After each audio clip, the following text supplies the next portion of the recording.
Hello everyone, welcome to my YouTube channel. आज एक बार फिर मैं आप सबके सामने अपनी एक कहानी लेकर आई हूँ। उम्मीद करती हूँ मेरी कहानी आप लोग को अच्छी लगेगी। आइए शुरू करते हैं कहानी। यार क्या कार है, इस बार तो मैं ये ही लूँगा। ये आवाज़ है अभिमन्यु की, जो शॉपिंग करते करते एक कार शोरूम में चला गया। अभिमन्यु 21 वर्ष, एक शहर के बहुत बड़े और जाने माने उद्योगपति का बेटा, जिसने अपनी माँ को बचपन में ही खो दिया और उसके पिता काम के चलते दूसरी शादी नहीं कर पाए, पर अपने बेटे से बेइंतहा प्यार करते थे।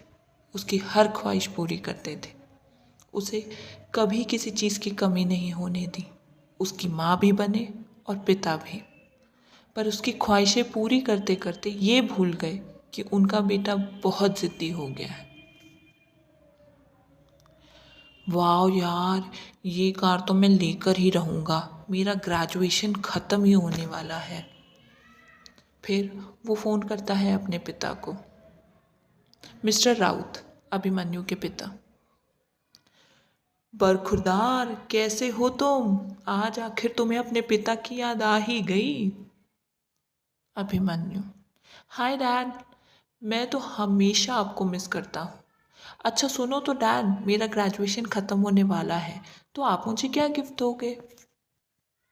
मिस्टर राउत, बिल्कुल बेटा, जिस दिन तुम अपना ग्रेजुएशन ख़त्म करके आओगे उसी दिन तुम्हारे हाथ में एक गिफ्ट होगा। अभिमन्यु, पर डैड सुन तो लो, मुझे क्या चाहिए? और अभिमन्यु अपनी कार की बात अपने पिता को बताता है। ग्रेजुएशन ख़त्म हुआ और अभिमन्यु को डिग्री मिली। अभिमन्यु खुश भी था और थोड़ा दुखी भी।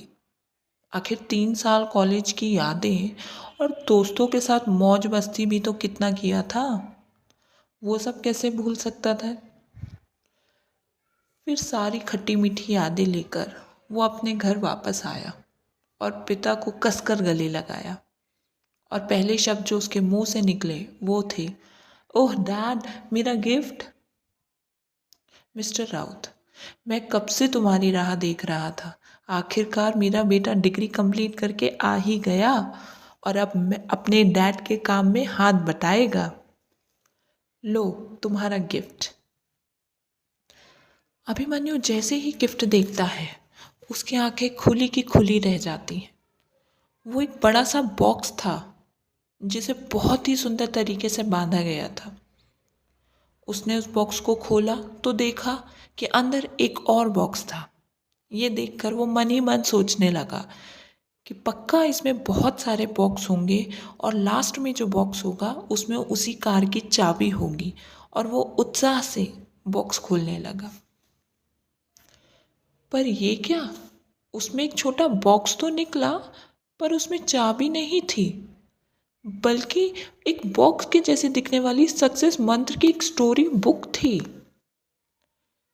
ये देखते ही अभिमन्यु को बहुत गुस्सा आया और गुस्से में अभिमन्यु ने वो किताब वहीं पटक दिया और अपने पिता से बहुत नाराज हो गया, क्योंकि उसका स्वभाव इतना जिद्दी और तंग है कि कार को ना पाकर वह उसे अपनी बेइज्जती समझता है, क्योंकि उसकी नज़र में उसका तोहफा ना मिलना उसके दोस्तों के सामने उसका मजाक हो जाना है। तो उसके अहंकार को इतनी ठेस पहुंचती है कि उसे उसके पिता से मिला सारा प्यार वो भूल जाता है। उसके पिता जब भी उससे बात करने की कोशिश करते वो अपना मुंह फेर लेता या उल्टा जवाब देकर वहाँ से निकल जाता, पर अपने पिता की कोई बात नहीं सुनता। समय बीतता जा रहा था और उन दोनों के बीच की दूरियां और बढ़ती जा रही थी। कुछ सालों बाद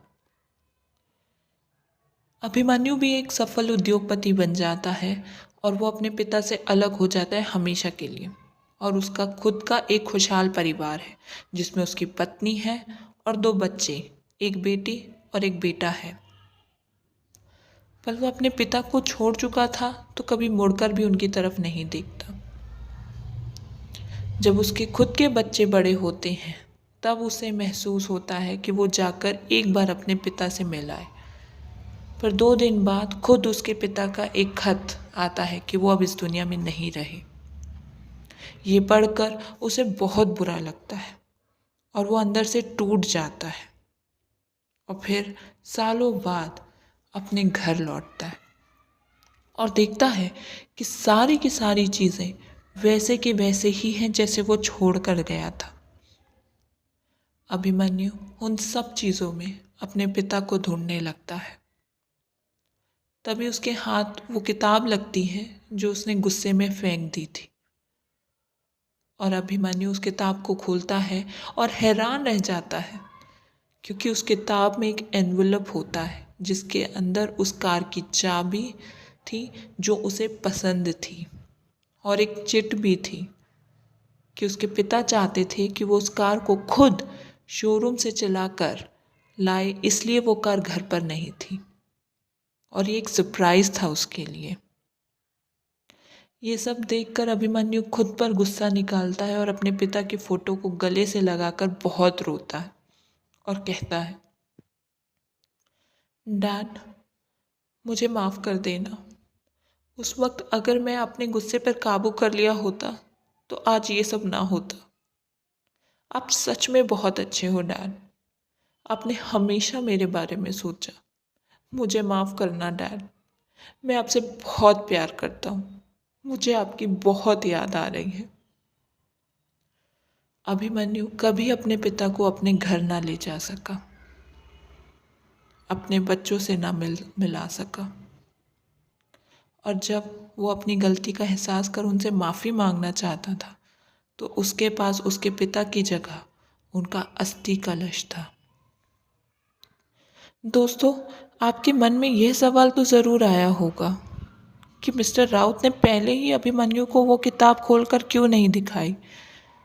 इसका जवाब है कि उनको अभिमन्यु की उस हरकत के बाद से ये समझ आ गया था कि वो कितना ज़िद्दी और अहंकारी बन चुका है, जिसे किसी किताब के ज़रिए नहीं बल्कि ज़िंदगी के तजुर्बे से ही सही रास्ते पर लाया जा सकता है, जिसके लिए उसे अपना अहंकार छोड़ खुद के पैरों पर खड़े होने की ज़रूरत है।